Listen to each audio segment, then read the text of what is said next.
Okay guys, so I'm back here. I'm just taking the inner and outer wheelhouse out as an assembly. So what I did was I drilled out all the spot welds. Here you can see the row.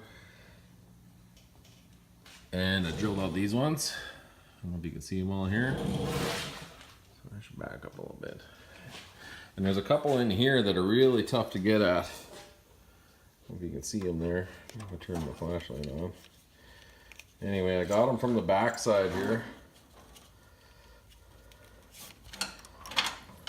I got them from the back side and kind of have to pry it, so I'll be straightening out a bit of that piece before I put it on, or before I do any work. So then in here, there's a whole bunch up and around, up to the point where I didn't tie in the other trunk floor, so that's that. So I'm gonna get ready to take this out. Okay, so I think I'm ready to take this out. We're gonna give it a little fight. I missed a spot weld here, and I ended up just taking the air chisel and breaking away the flange in here because this is rusted anyway. So I just pushed it back that way. Let's see if we get that done. Other than that, I think I'm ready, other than maybe I missed a couple. Who knows? We'll find out shortly when I go to try to move it. We'll find out. I'll give it a couple. Oh, I gotta undo the trunk deal, so I'll do that. So here, I got the inner and outer wheelhouse out in one assembly. I did have a few problems. There were a few spot welds here that I couldn't even see. Well, now that I've kind of pried on them, you can see them, right? Because now the metal's distorted. So these guys here really hung me up. You can see there's a mouse nest in the rocker.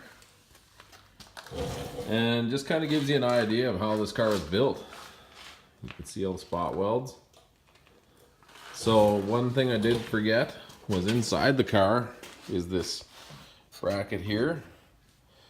Had 4 spot welds. That didn't hold me up, so once I drilled those out, that was good. And because I'm mini tubbing it, or widening that inner wheelhouse, that all has to get removed. And there's the 6 that held on the trunk torsion bar support. So there were a few things that slowed me down from pulling those out pretty easily. You can see it left a little piece here just because you drilled this out and it left it, and there's just nicked the spot weld. Like there's still a piece of spot weld there and a piece of spot weld there. Other than that, just a few little things. So I had the hammer with a chisel or a screwdriver down along, kind of break it apart, come in from underneath here and do that. And then I was able to pry. Like I said, this back part here, it got a little bit chowdered up. Prying on it, but I'll straighten all that out and reinforce it. So one thing I didn't want to do was mess with this support a whole lot. The back part here, no problem, whatever. Just as long as this doesn't flex and move too much, I think that's important. But it is cross braced to the original part there, and I did put the one support in the trunk. Other than that, I have measurements from the other side and from another car that to space out the quarter panel and the rails, the trunk gutters. So here is the inner wheelhouse and outer wheelhouse together.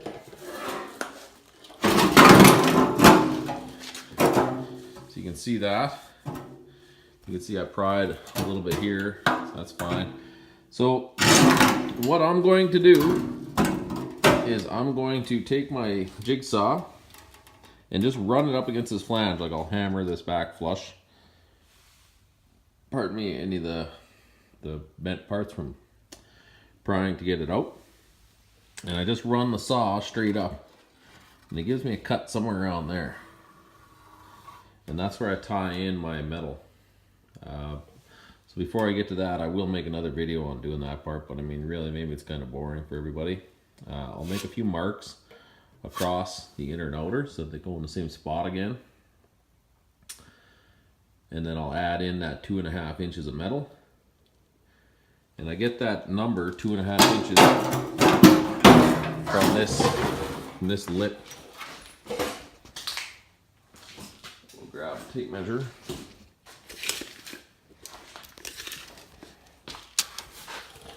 So it's from that lip. So if you hit the frame rail, you're 2.5 inches.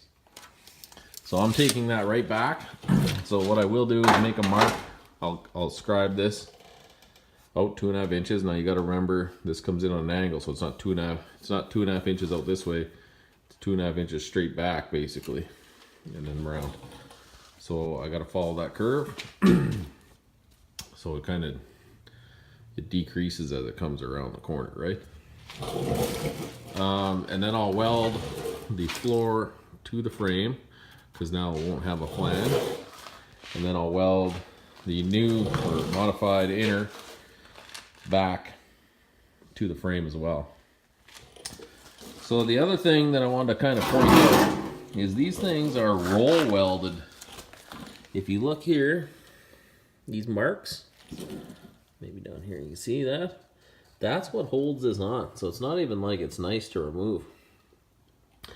This is a very big pain in the butt. I removed it 100% on the other side, and I'm contemplating not doing it on this side 100%. But what I did was I ground with a angle grinder and a cutoff disc, ground this out till it got close, and I took an air chisel and kind of got it off. Then put the new one on. But I keep the old one on until I got the inner modified, so it keeps it straight. That's how I did the other side anyway. A few more things to point out is I drilled a couple of these marks out. See, I drilled all the way through with the spot hole cutter. There, one there. And, pardon me, and I have a couple up here that are drilled right out. And I did that because to line it back up in the body. Basically, as long as those line up good, I'll be good, because they line up in the marks on this piece. And then they line up, you know, on the other spots as well. And then finally, I just want to point out the factory, these holes, both of these, inner and outer, have these, I'm going to call them alignment holes. And they are aligned, for the most part, exactly. Not exact, like, see, here's one that's off just a little bit. But it could have been chowdered up from time going on in the years. But I noticed that on the other side as well, and they line up all the time. That one lines up right here in this hole, but this is bigger hole than that hole in that inner and outer. So as long as I think it fits in there and everything else, you have some flex. Once the quarter panel gets test fitted to move, maybe the outer kind of pivoted along an axis to help the body lines line up with the wheel opening. Other than that, I think that's your only forgiveness, really. So that's later on anyway. I'm going to modify the inner wheelhouse. And that's it, guys. So, I don't know. Stay tuned if you want. Bye. Okay, so I got it set up in the vise, and all I did was pinch the old outer wheelhouse into the vise, tighten her down. And so, just to show you, I straightened out some of the tabs here. It's better than it was when I removed it. And I'm just going to run. I'm going to take my chainsaw or jigsaw, like I said. I'm going to start down at one end. And I'm going to run this so that it sits against that flange. Obviously, this will be flush once I start cutting. And we'll get to the other end. Probably start here. Looks like a better start. You get the idea, right? All the way up. Over to make a straight line based on this flange. Finally was just to show you these holes. Like I said, all the way along they lined up. There's one on this side, so I'm going to use that as a basis for starting my other one. And before I start, I'm going to just going to make a few alignment marks. I don't think it's super critical, especially based on this is flush there. So I'm just going to make a mark along the square, down and along. I'll make about 3 of them. Holy, I'm having difficulty here. So I'm going to make about 3 of them. Just to help me line up those 2 panels again. Again, this one is getting welded to the frame after, so it doesn't have to orientate to nothing. And the truck support gets welded to that. I just think just to keep it square so it's not overly goofy. Okay, so there's one mark, second mark, and I have one over here, third mark. And I'm just going to use that to make sure this isn't pivoted a whole lot when I weld it back together, because I'll be adding metal and it could easily do that. Alright, that's it for the removal now. Alright, so here's the cut edge. You can see this part actually widens out this little piece in here. But other than that, it looks pretty straight. Yeah, a bit of a wander off over here, but I don't think it'll matter given the way I'm going to install the new one. Or sorry, the extension. And that's it. So I leave this outer on until I get this inner welded back in. And then I'll grind these roll welds to get rid of them. So here I just got the filler ready. This was a 3.5 inch piece of metal, and I just flanged it, not 18 gauge.